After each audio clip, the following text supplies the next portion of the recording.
Integration में क्या बोलेंगे, एक होगा डेफिनेट इंटीग्रेशन, एक है इनडेफिनेट इंटीग्रेशन। अब इनडेफिनेट इंटीग्रेशन बहुत ही आसान था, जो बेसिक इंटीग्रेशन अभी से पहले तक सीख रहे थे ना, वो इनडेफिनेट इंटीग्रेशन है। डेफिनेट इंटीग्रेशन में क्या होता है, इंटीग्रेशन करना है x dx का। जब आप x dx का इंटीग्रेशन करोगे तो यहाँ पे आप लिखोगे एक्स स्क्वायर डिवाइडेड बाई 2, जैसे नॉर्मल इंटीग्रेशन आप करते थे वैसा कर लेना। उसके बाद यहाँ पे कांस्टेंट ऐड नहीं करना है, यहाँ पे आप क्या करोगे, इंटीग्रेशन करने के बाद कांस्टेंट ऐड नहीं करोगे। तो फिर क्या करना है सर, जैसे ही आपने इंटीग्रेशन कर दिया, आप ऐसे स्क्वायर ब्रैकेट में लोअर लिमिट और अपर लिमिट के वैल्यूज को पुट कर दोगे। अपर लिमिट, अब क्या करना है, एक बार x के प्लेस में अपर लिमिट पुट करो, तो देखो मैंने यहाँ पे x के प्लेस में 7 पुट किया, तो ये हो गया 7 स्क्वायर डिवाइडेड बाई 2। फिर माइनस के साथ आपको लोअर लिमिट पुट करना है, माइनस के साथ जब आप लोअर लिमिट पुट करोगे तो ये हो जाएगा 2 का स्क्वायर डिवाइडेड बाई 2। अब जब आप इसको सॉल्व करोगे तो आपके पास वैल्यू आ रहा है 45 डिवाइडेड बाई 4, एक डेफिनेट वैल्यू आ रहा है 45 बाई 4, डेफिनेट वैल्यू आ रहा है, इसलिए हमारा आंसर जो है वो क्या होगा, एक डेफिनेट आंसर आया। आया क्या समझ में सर? सबको Yes, समझ में sir. आया? अच्छा, एक और सर क्वेश्चन। सर आप थोड़ा प्रीवियस पेज दिखाएंगे, मैं डिस्कनेक्ट हो गई, देख नहीं पाई। ये पहला ही पेज है। अच्छा ठीक है सर। ये बस मैंने ऐसा बताया था, ये फॉर्मूलाज थे जो कल हमने इससे पहले वाले क्लास में देखा था। Okay sir. ठीक है ना? यस। ओके। अच्छा, तो मेरे पास मान लो और एक एग्जांपल है। मान लो एग्जांपल क्या है, मुझे ये बोला गया है कि integrate. Sir, I have a doubt in the previous page. हाँ बोलो। Sir, over there you have written 45 divided by 4. Will it not be 45 divided by 2? Oh, sorry. It will be 45 divided by 2. Okay, sir. 45 divided by 2. ठीक है, very nice, thank you. हाँ, next page में अगर हम जाए, मान लो अब कैसा भी इंटीग्रेशन हो सकता है। मान लो मेरे पास इंटीग्रेशन आ गया 2x dx और लिमिट्स, इसमें क्या हो सकता है, ऐसा नहीं कि ये मान लो ऐसा लिख दे रहे हैं, इस बार लोअर लिमिट है 2 का और अपर लिमिट है -1 का। लिमिट्स कैसा भी हो सकता है, ठीक है। लोअर लिमिट अपर लिमिट बोलने का मतलब है कि इसको पहले पुट करना है, इसको बाद में पुट करना है। अब लिमिट्स कैसे भी हो सकते हैं। अब इसको अगर आप सॉल्व करोगे तो फिर से क्या है, ये 2 कांस्टेंट है। जब भी कांस्टेंट मल्टीप्लाइड हो ना, आप कांस्टेंट को क्या करोगे, इंटीग्रेशन से बाहर निकाल दोगे। तो जैसे ही आप इंटीग्रेशन से बाहर निकालोगे, यहां पर हो जाएगा x dx, यहाँ पे हो गया इंटीग्रेशन x dx। अब इंटीग्रेशन x dx को अगर आप सॉल्व करोगे तो ये हो गया 2 और यहाँ पर हो गया -1। अच्छा, मुझे पता है कि अगर x का पावर 1 है, इसका इंटीग्रेशन आपको एज अ फॉर्मूला अभी याद रखना पड़ेगा। x dx, integration x dx अगर करोगे तो वो क्या होता है, वो हो जाएगा x स्क्वायर डिवाइडेड बाई 2, इस तरह से लिख देंगे। अब जैसे ही इंटीग्रेशन कर दोगे ना, आप क्या करोगे, लोअर लिमिट को बॉटम में पुट करोगे और अपर लिमिट को इधर पुट कर दोगे। अच्छा, फिर ये क्या हो जाएगा, ये 2 और ये 2 अगर कैंसिल हो गया, ये 2 और ये 2 अगर कैंसिल हो गया, तो यहां से हम क्या लिखेंगे, x स्क्वायर का पावर, अब यहाँ पे अब मेरे पास क्या है, ये 2 तो कैंसिल हो गया, तो x के प्लेस में एक बार मैं -1 पुट करूंगा, -1 का स्क्वायर, फिर फॉर्मूले का माइनस, फिर यहाँ पे क्या करोगे 2 और उसका स्क्वायर। जब आप सॉल्व करोगे तो -1 का स्क्वायर जो है वो हो गया 1, फॉर्मूले का माइनस 2 का स्क्वायर जब रखोगे तो वो हो जाएगा 4। तो सॉल्व करने के बाद कितना आ गया, -3 इसका वैल्यू आ गया। डेफिनेट इंटीग्रेशन में क्या होगा, लिमिट्स होंगे, और जब आप इसको सॉल्व कर लोगे ना तो आपको एक डेफिनाइट वैल्यू मिलने वाला है। That's why it is known as definite integration. आया क्या समझ में ये? Yes, sir. Yes, sir. यहाँ तक किसी को डाउट है क्या, कोई भी? Yes, sir. अच्छा, No, sir. अगर डाउट नहीं है तो ये जो इंटीग्रेशन, अब इस इंटीग्रेशन हमने किस पर्पस के लिए हमने सीखा है, तो इंटीग्रेशन किस पर्पस के लिए सीख रहे हैं, हमें क्या करना है, वो जो बेसिक फॉर्मूलाज थे ना वो डिराइव करना है। बेसिक फॉर्मूलाज जो है हमें वो क्या करना है, डिराइव करना है। अब ये बेसिक फॉर्मूलाज, तो मैंने आपको इससे पहले वाले लेक्चर में कुछ फॉर्मूलाज बताए थे जो बेसिक डेफिनेशंस थे। जैसे कभी भी अगर इंस्टेंटेनियस वेलोसिटी डिफाइन करना है तो इंस्टेंटेनियस वेलोसिटी है ds अपॉन dt, ठीक है। फिर अगर मुझे डिफाइन करना है इंस्टेंटेनियस एक्सेलरेशन, ये सब बेसिक डेफिनेशन है, बहुत काम के हैं, क्वेश्चन को सॉल्व करने में ये सब हेल्प करेंगे। कैसे हेल्प करेंगे मैं आपको समझा दूंगा। कभी भी इंस्टेंटेनियस वेलोसिटी फाइंड आउट करना है तो आप क्या करोगे, डिस्प्लेसमेंट का डिफरेंशिएशन कर दोगे टाइम के रिस्पेक्ट में। कभी भी अगर आपको इंस्टैंटेनियस एक्सेलरेशन जानना है तो इंस्टैंटेनियस एक्सेलरेशन के लिए आप क्या करोगे, वेलोसिटी का डिफरेंशिएशन कर दोगे, वेलोसिटी का डिफरेंशिएशन कर दोगे टाइम के रिस्पेक्ट में, वेलोसिटी को डिफरेंशिएट कर दो टाइम के रिस्पेक्ट में, आपको इंस्टैंटेनियस एक्सेलरेशन मिल जाएगा। फिर और क्या है, एक्सेलरेशन के 3 डेफिनेशन होते हैं, तीनों डेफिनेशन काम के होते हैं। एक्सेलरेशन का जो नेक्स्ट डेफिनेशन होता है वो होता है double differentiation of displacement with respect to time. मतलब डिस्प्लेसमेंट वाले इक्वेशन को टाइम के रिस्पेक्ट में 2 बार डिफरेंशिएट करेंगे। यहाँ पे इसका मतलब है, यहाँ पे सिंगल डिफरेंशिएशन है, single differentiation of velocity with respect to time. आप इसी को क्या लिख सकते हो, double differentiation of displacement. Differentiation का डिस्प्लेसमेंट करेंगे टाइम के रिस्पेक्ट में तो वो हो जाएगा एक्सेलरेशन। फिर आप एक्सेलरेशन का एक और डेफिनेशन जो आपको याद रखना है वो है v dv अपॉन ds।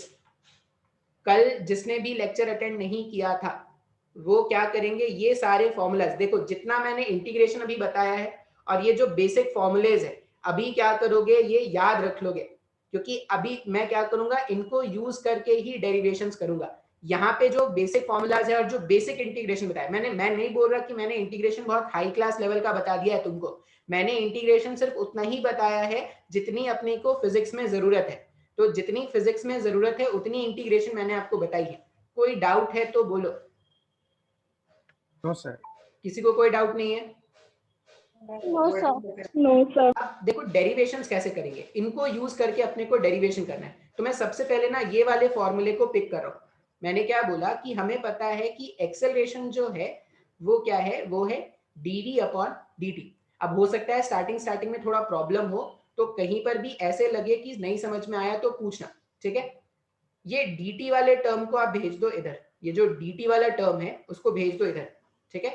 तो ये a और dt, हमने क्या किया, a dt इस तरह से लिख दिया और इस तरफ क्या हो गया, इधर हो गया dv।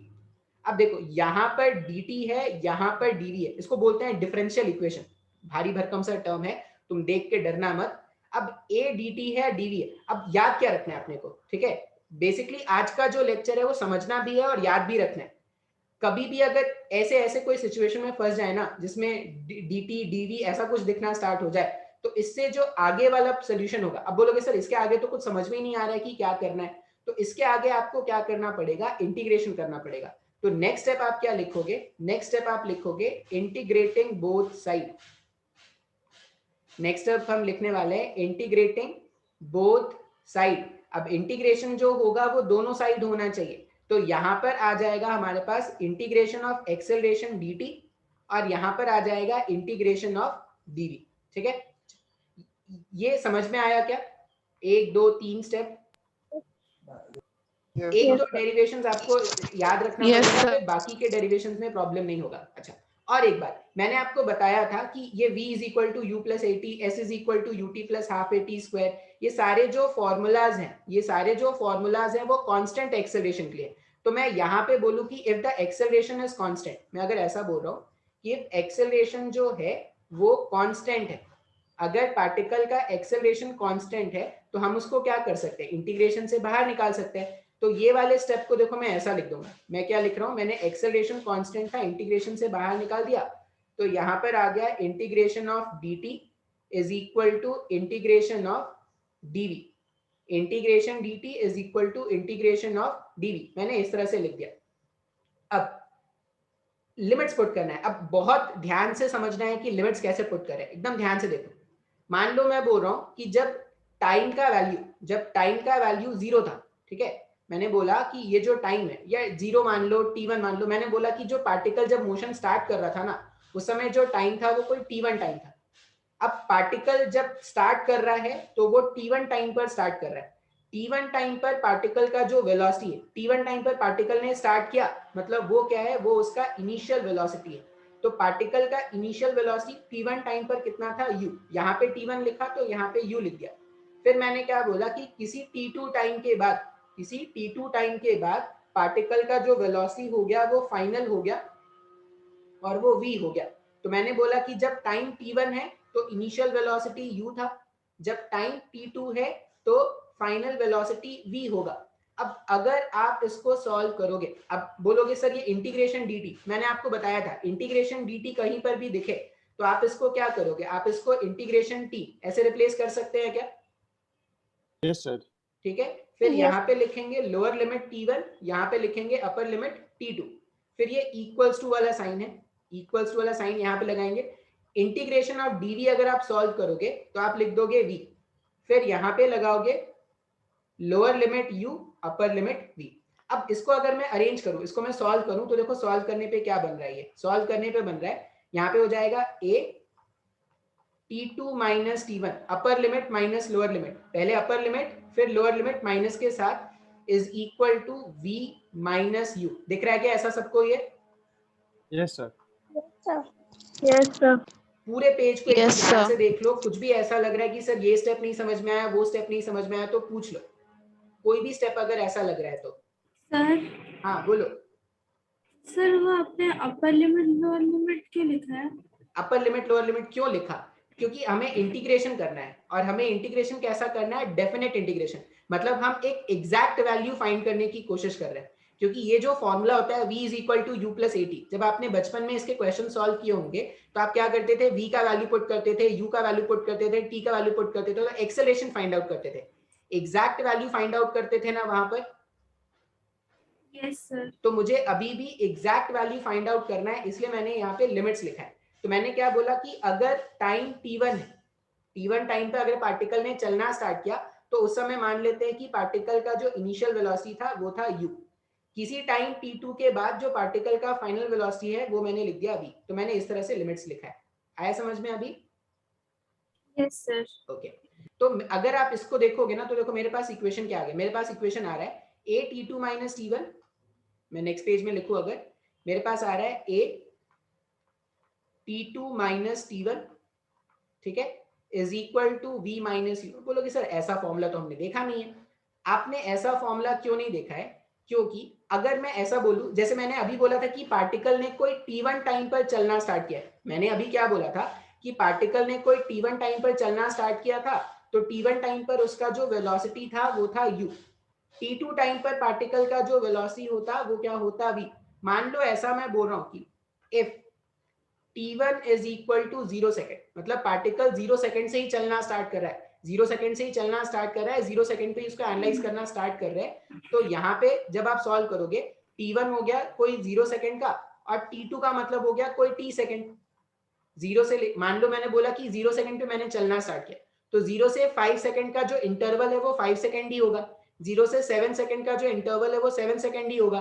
तो मैंने बोल दिया कि अगर t1 0 सेकेंड का है और t2 का वैल्यू कुछ तो t है, तो जब आप वैल्यू सब्स्टिट्यूट करोगे तो देखो आपको ऐसा एक फॉर्मूला मिलेगा, t2 के प्लेस में रख दिया t minus 0 is equal to v minus u। इसको थोड़ा सा रीअरेंज करोगे तो बहुत ही शानदार फॉर्मूला बन के आता है, v is equal to u plus at. और ये फॉर्मूला तुमने देखा है ना ये फॉर्मूला सबने? Yes sir. Yes, sir. हो Yes, सकता है sir. तुम्हारे लोअर क्लासेस में तुमने इस फॉर्मूले को डिराइव किया होगा ग्राफिकल मेथड से।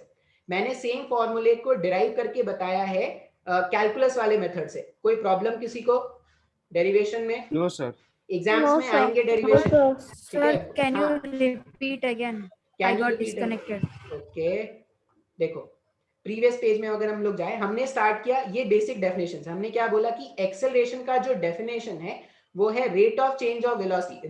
रेट का मतलब क्या होता है कि टाइम से डिवाइड कर दो, तो acceleration is Yes, sir. dd upon dt। मैंने ये लिख दिया।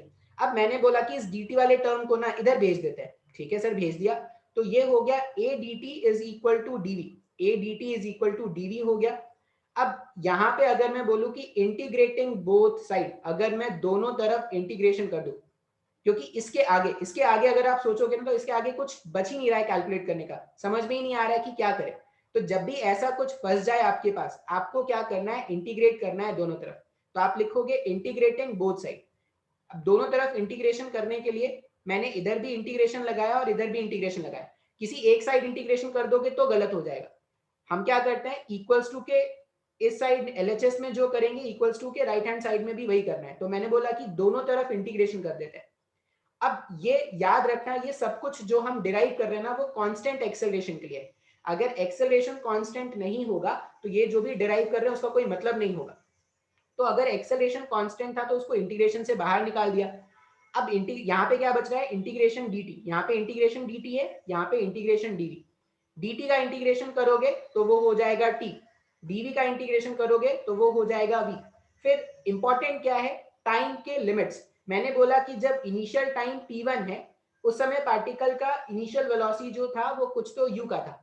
ये जब टाइम बढ़ के t2 हुआ तो पार्टिकल का वेलोसिटी, अब एक्सेलरेशन है मतलब पार्टिकल का वेलोसिटी चेंज होगा, तो पार्टिकल का वेलोसिटी चेंज होकर क्या हो गया, v हो गया। तो इसी को जब मैं डिफरेंशिएट इंटीग्रेट कर दूं और इंटीग्रेट करने के बाद अपर लिमिट लोअर लिमिट करके लिखूं तो वो हो जाएगा a t2 minus t1 v minus u। अब बोलोगे सर ऐसा फॉर्मूला तो हमने देखा नहीं है, हमने तो कोई और फॉर्मूला देखा है। तो आपने कौन सा फॉर्मूला देखा है, आप जो फॉर्मूला हमेशा से पढ़ते आ रहे थे उसमें क्या होता था, जनरली ये बोलते थे कि particle t equals to 0 second पे चलना स्टार्ट करेगा। पार्टिकल अगर t इक्वल्स टू 0 सेकंड पे चलना स्टार्ट करेगा तो मान लो मैं बोल रहा हूं कि पार्टिकल 0 से लेके 10 सेकंड तक चला तो जो इंटरवल ऑफ टाइम होगा वो भी तो 10 सेकंड ही होगा। या पार्टिकल 0 से 5 सेकंड तक चलता तो जो इंटरवल ऑफ टाइम होगा वो भी क्या होगा, 5 सेकंड होगा। तो t2 के प्लेस में अगर मैं t रख दूं तो interval of time t2 minus t1 interval of time है वो क्या हो जाएगा, t के बराबर हो जाएगा। अब ये a इंटू टी हो गया, इस माइनस u वाले टर्म को इधर भेज दो तो v का मतलब क्या हो जाएगा, v का मतलब हो जाएगा u प्लस at। ये हमारा आंसर है। आया समझ में? Yes, sir. Yes, sir. सबको Yes, डेरिवेशन sir. समझ में आया? Yes, क्योंकि sir. स्कूल कॉलेज के एग्जाम्स में ये डेरिवेशंस पूछे जाते हैं। क्लियर है ना? Yes, sir. Yes, sir. Okay तो ये हो गया, इसको हम बोलते हैं first motion, first equation of motion. तुमने बचपन में सीखा होगा फर्स्ट इक्वेशन ऑफ मोशन। अब जैसे मैंने इसको डिराइव किया है ना वैसे ही मुझे बाकी और फॉर्मूलेस को डिराइव करना है।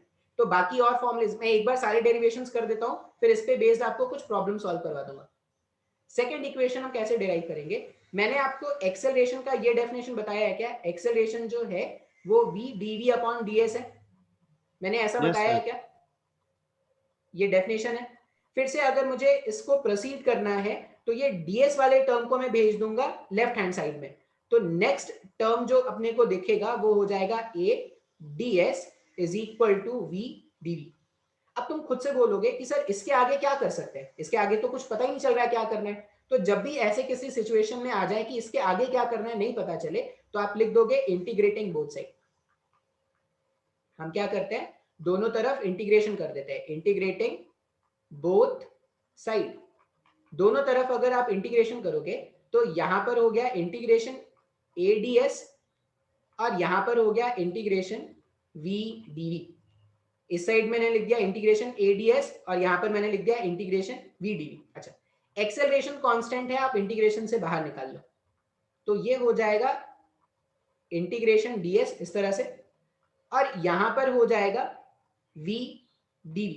ठीक है, अब फिर से देखो, मान लो मैं ऐसा बोलूं कि जब पार्टिकल का डिस्प्लेसमेंट था 0, जब पार्टिकल के पास कोई डिस्प्लेसमेंट नहीं था, पार्टिकल ने चलना स्टार्ट किया था, उस समय उसका जो वेलोसिटी होता, इनिशियल वेलोसिटी, वो होता u। डिस्प्लेसमेंट 0, यहाँ पे डिस्प्लेसमेंट के लिमिट्स पुट करेंगे, यहाँ पे वेलोसिटी के लिमिट्स पुट करेंगे। जब पार्टिकल का डिस्प्लेसमेंट 0 है तो उसका इनिशियल वेलोसिटी u। जब पार्टिकल का डिस्प्लेसमेंट कोई s अमाउंट का हो चुका है, मतलब पार्टिकल कोई s अमाउंट मूव कर चुका है, उस समय पार्टिकल का जो वेलोसिटी होगा वो हो गया v।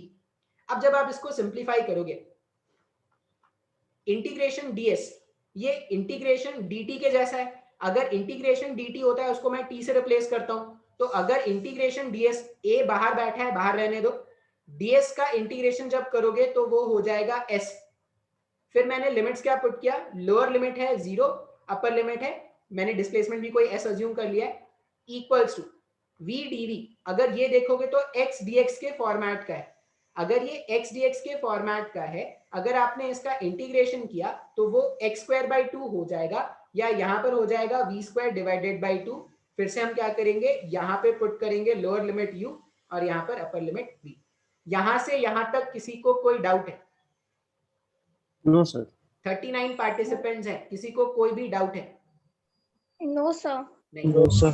Okay okay.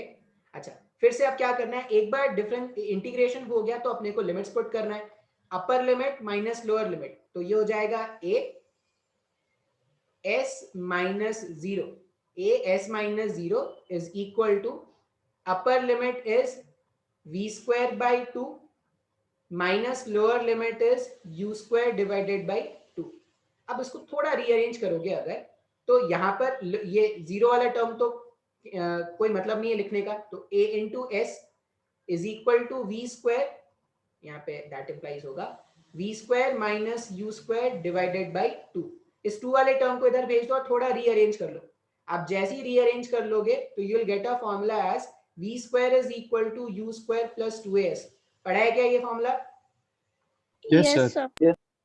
डेरिवेशन भी समझ में आ गया? Yes, sir. Yes, sir. कुछ भी देखो डेरिवेशन में बेसिकली ना ये सब स्टेप, सबसे ज्यादा प्रॉब्लम किसमें होता है सर? लिमिट्स कैसे पुट कर रहे हो सर? हमें कैसे पता चलेगा सर कि ये लिमिट्स पुट करना है? तुम स्टार्टिंग में ये जो डेरिवेशंस है वो तुमको याद रखने पड़ेंगे. धीरे धीरे जैसे जैसे आप इंटीग्रेशन सीखते जाओगे ना, आपको ये सारे डेरिवेशंस आप कंफर्टेबल होते जाओगे. तो अभी परेशान नहीं होना है. अभी कुछ कुछ बातें आपको याद रखनी है. बहुत जितना पॉसिबल होगा उतना समझा दिया जाएगा. जो समझाने लायक नहीं है वो मैं आपको बोल दूंगा कि वो आपको याद रखना है. जैसे बेसिकली अभी लोगों को प्रॉब्लम होगा लिमिट्स में कि सर आप ये लिमिट्स कैसे पुट कर रहे हो, वही नहीं समझ में आ रहा है. बाकी तो कैलकुलेशन है सर, बाकी तो ये तो समझ में आ गया, ये समझ में आ गया. Sir, can you repeat it once again? देखो मैं वापस से एक्सप्लेन कर रहा हूँ. सबसे पहले हमने स्टार्ट किया एक्सेलरेशन का ये बेसिक डेफिनेशन होता है. एक्सेलरेशन का बेसिक डेफिनेशन क्या होता है? Acceleration is v dv upon ds. Acceleration के 3 डेफिनेशन, उसमें से ये मैंने तीसरा डेफिनेशन जो एक्सेलरेशन का था, इंस्टेंटेनियस एक्सेलरेशन का, वो पिक कर लिया. अब v dv अपॉन ds में से मैंने ds वाले टर्म को लेफ्ट हैंड साइड में शिफ्ट कर दिया. तो ये क्या हो जाएगा? a ds is equal to v dv. Acceleration into ds ये हो गया v dv के इक्वल. अब इसके आगे अगर आपको प्रोसीड करना है, क्योंकि इसके आगे आप कुछ कैलकुलेशन नहीं करने को बच रहा है अपने को, तो इसके आगे अगर अपने को प्रोसीड करना है तो अपने को क्या करना पड़ेगा? इंटीग्रेशन करना पड़ेगा दोनों तरफ. एक तरफ तो कर नहीं सकते, तो मैंने लिखा इंटीग्रेटिंग बोथ साइड. मैंने इधर भी इंटीग्रेशन लगा दिया, मैंने इधर भी इंटीग्रेशन लगा दिया. अब ये जितना कुछ भी हम डिराइव कर रहे हैं वो सब कुछ कांस्टेंट एक्सेलरेशन भी है. तो अगर एक्सेलरेशन कांस्टेंट है तो आप इस एक्सेलरेशन वाले टर्म को इंटीग्रेशन से क्या कर सकते हो? बाहर निकाल सकते हो. अब जैसे ही इस एक्सेलरेशन वाले टर्म को बाहर निकाल दोगे, यहाँ पर आ जाएगा इंटीग्रेशन में ds और यहाँ पर इंटीग्रेशन में v dv. ये v अगर एक्सेलरेशन है तो v कांस्टेंट नहीं हो सकता, v चेंज होगा. फाइनल वेलोसिटी चेंज हो सकता है, जैसे जैसे टाइम चेंज होगा, जैसे जैसे डिस्प्लेसमेंट चेंज होगा, पार्टिकल का जो फाइनल वेलोसिटी है वो चेंज होता जाएगा. जब आप यहाँ पे देखोगे इंटीग्रेशन ds है, इंटीग्रेशन ds को अगर आप सिंप्लीफाई करोगे तो अब फिर मेरे को लिमिट्स पुट करना है. एकदम ध्यान से सोचना लिमिट्स कैसे पुट करें. मैंने बोला कि जब पार्टिकल का डिस्प्लेसमेंट 0 है, जब पार्टिकल ने चला ही नहीं, कोई डिस्प्लेसमेंट नहीं था, उस समय पार्टिकल का जो वेलोसिटी है वो u है, उसको मैंने बोल दिया इनिशियल वेलोसिटी. जब पार्टिकल का डिस्प्लेसमेंट कोई s अमाउंट का हो चुका है, जब पार्टिकल का डिस्प्लेसमेंट कोई s अमाउंट का हो चुका है, उस समय पार्टिकल का जो वेलोसिटी है वो क्या हो गया? वो हो गया v. अब इसमें अपर लिमिट माइनस लोअर लिमिट करते हैं. तो अपर लिमिट s है, लोअर लिमिट 0 है. यहाँ पर भी अपर लिमिट v है, लोअर लिमिट u है. अब एक बार इंटीग्रेशन हो गया, देखो अपर लिमिट पुट करोगे s, लोअर लिमिट माइनस में 0, अपर लिमिट पुट करोगे v square by 2, lower limit में माइनस u स्क्वायर बाई 2. थोड़ा रीअरेंज कर लो, यू गेट दिस फॉर्मूला. आया समझ में? Yes, sir. Yes, sir. ठीक है, तो ये हो गया. हम हाँ बोलो. सर यहाँ पे जो यहाँ पे आप फॉर्मूला डाले थे v स्क्वायर बाई 2, यहाँ पे कहाँ पे सर उसके ऊपर में. ये वाला. हाँ यस सर, यहाँ पे v स्क्वायर बाई 2 फॉर्मूला था.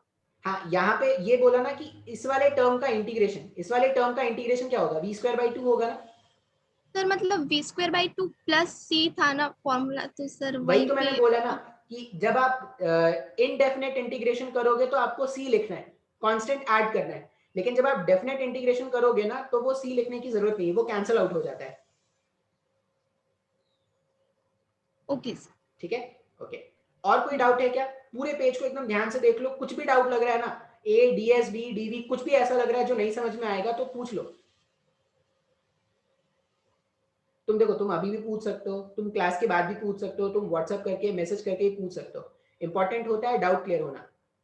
यहाँ तक कोई डाउट नहीं किसी को? No, sir. ओके. अब क्या करते हैं, थर्ड इक्वेशन जो है हम वो यहाँ पे थर्ड इक्वेशन क्या करेंगे, डिराइव करेंगे। थर्ड इक्वेशन में क्या है, हमने ये देखा था कि जो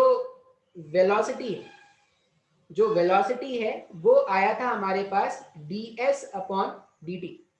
पार्टिकल का वेलोसिटी आया था ds अपॉन dt। हम क्या करते हैं, इस dt वाले टर्म को इधर भेज देते हैं। ये जो dt वाला टर्म है उसको मैं इधर भेज रहा हूँ, एकदम ध्यान से देखना।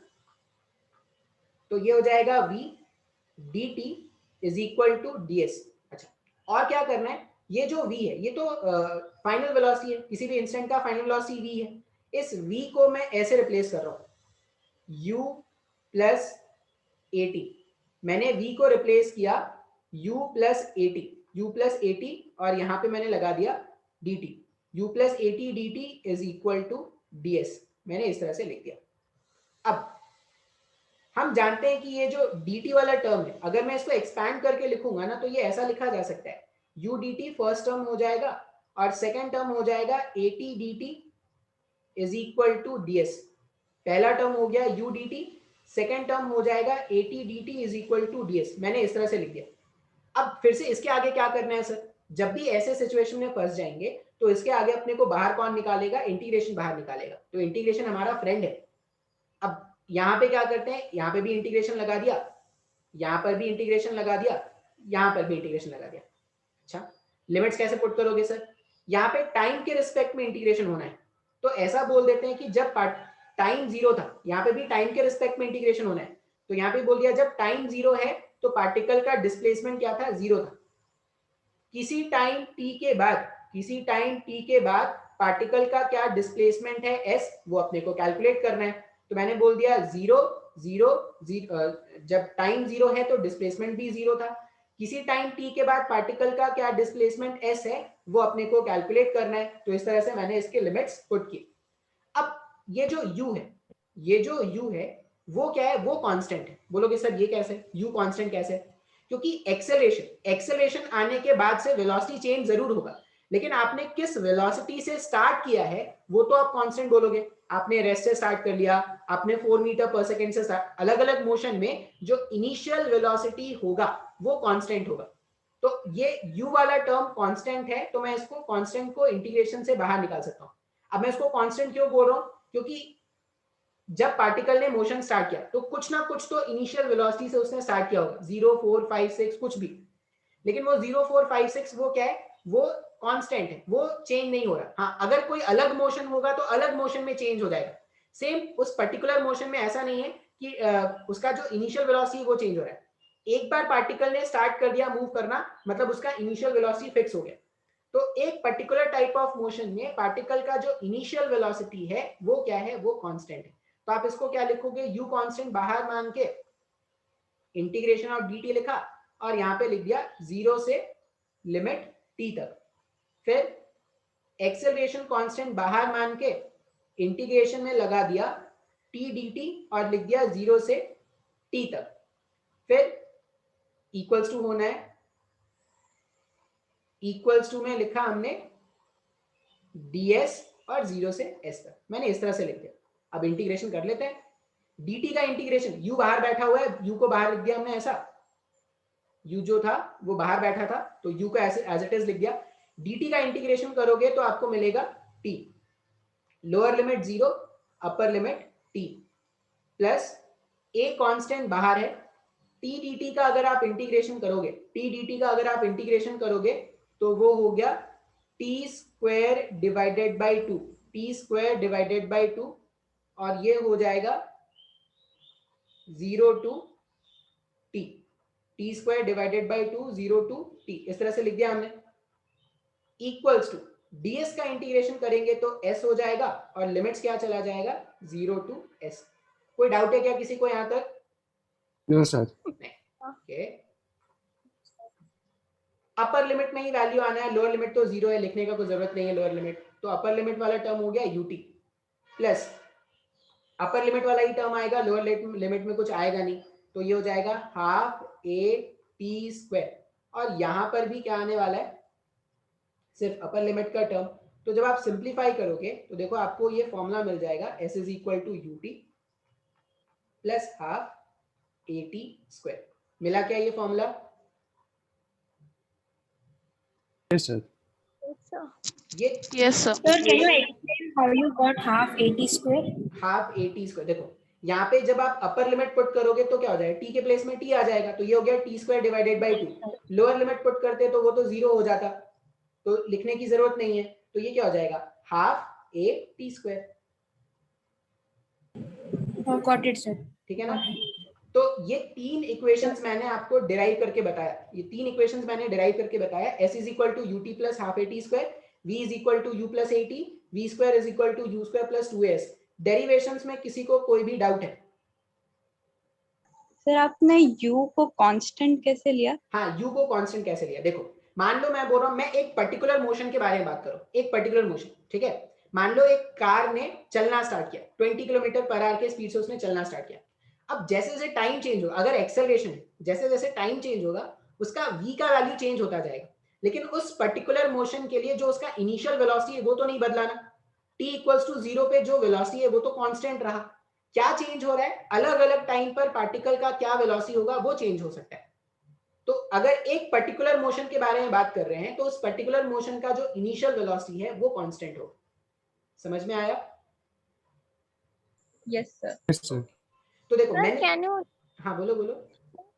सर ये जो लाइन है जिसमें t और integration u dt by 0, sir हाँ। इधर लेफ्ट साइड में, हाँ सर लेफ्ट साइड में उसका ऊपर वाला, लेफ्ट साइड किसको बोलते हैं, ये हाँ ये लेफ्ट, हाँ ये सर यही वाला। हाँ। इसमें क्या प्रॉब्लम है, इसमें मैंने दो अलग अलग कर दिया, dt को इसके साथ भी मल्टीप्लाई कर दिया, dt को इसके साथ भी मल्टीप्लाई कर दिया, तो ये हो गया u dt का टर्म, ये हो जाएगा at dt का टर्म, u dt और at dt।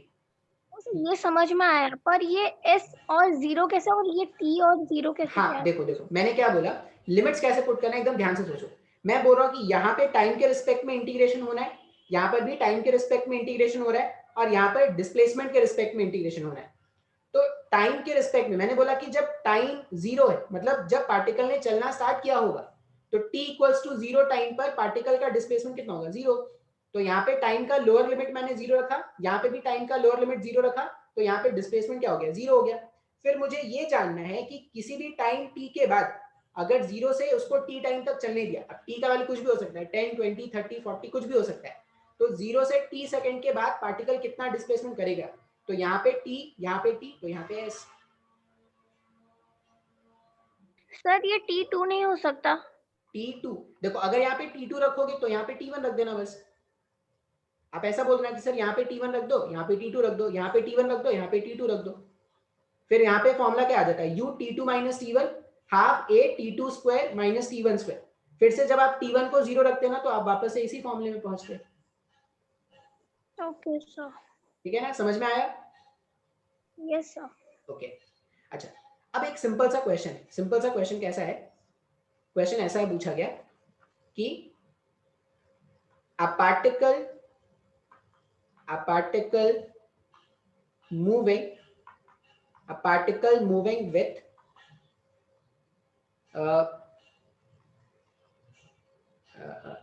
कितना ले लिया, a particle moving with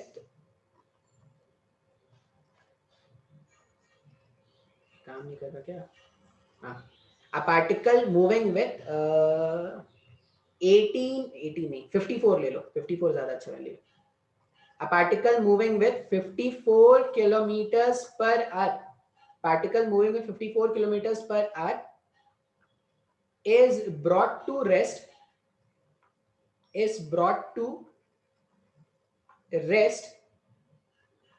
in 10 seconds, is brought to rest in 10 seconds। Question में पूछा गया है find the displacement of the particle, find the displacement and distance, find the displacement and distance of the particle, पहला question है। Second question पूछा गया find the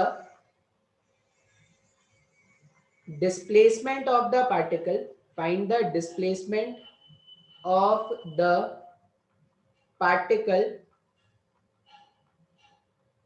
in second। ऐसा पूछा गया है। क्वेश्चन में दो बातें पूछी गई, एक तो पूछा गया है कि find the displacement and distance, particle का क्या डिस्प्लेसमेंट होगा और क्या डिस्टेंस होगा, ठीक है। वो 54 किलोमीटर पर आवर से चल रहा था और इट इज ब्रॉट, PROUG हो गया एक GHT, and it is brought to rest in 10 second, ऐसा उन्होंने एक स्टेटमेंट दे दिया। और उन्होंने ये पूछ लिया हमसे कि पार्टिकल का डिस्प्लेसमेंट कितना होगा, पार्टिकल का डिस्टेंस कितना होगा ये बता दो, और पार्टिकल सेकंड वाले सेकंड में कितना डिस्टेंस ट्रैवल करेगा वो बता दो। तो आई होप सब ये पहला नंबर क्वेश्चन सॉल्व कर सकते हैं। क्वेश्चन नंबर 1 सब कोई सॉल्व कर सकता है क्या? Yes, sir. तो क्वेश्चन नंबर 1 सॉल्व करके देखते हैं, सबको ट्राई करना है, नहीं बनेगा मैं हेल्प करूंगा।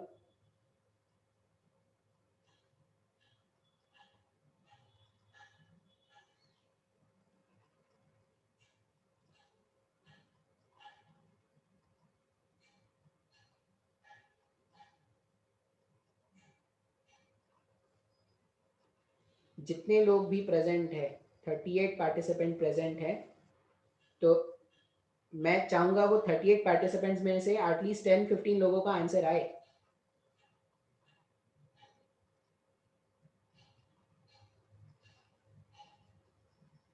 कोई ऐसा भी है क्या जिसको नहीं समझ में आ रहा है? सर मेरे को समझ में नहीं आ रहा है, लेकिन मेरे को इतनी शर्म आती है ना सर, मैं पूछ नहीं पाता कभी। तो मेरा चश्मा नहीं है, ग्लासेस नहीं है, मेरे को नाम नहीं पता चल रहा, नाम नहीं दिख रहा मेरे को यार, छोड़ो।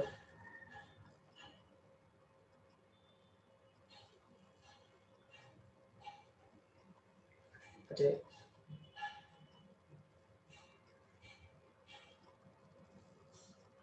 टाइम हो गया है वैसे,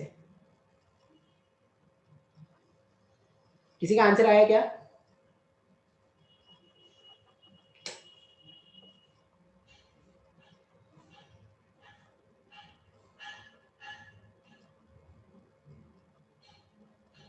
किसी का आंसर आया? कोई नहीं, हम लोग नेक्स्ट लेक्चर में देखते हैं। वो जो इंग्लिश वाली लेक्चर है ना, आज जो तुम्हारी इंग्लिश वाली लेक्चर है वो भी मैं लूंगा, ठीक है। तो जो इंग्लिश वाला लेक्चर है उसमें हम ये सब देखते हैं, आप इसको सॉल्व करके रखना। We discuss the same question in your English lecture, ठीक है। Sir can you send the PDF like आज का नोट्स का PDF? अभी भेज दूंगा, इंग्लिश वाले लेक्चर के बाद भी भेज दूँ। ओके सर, इंग्लिश क्लास के बाद। इंग्लिश वाले लेक्चर के बाद भेज दूंगा, इसी में कंटिन्यू कर दूंगा, फिर जो कॉमन लेक्चर होगा वो भेज दूंगा, ठीक है। Okay sir. चलो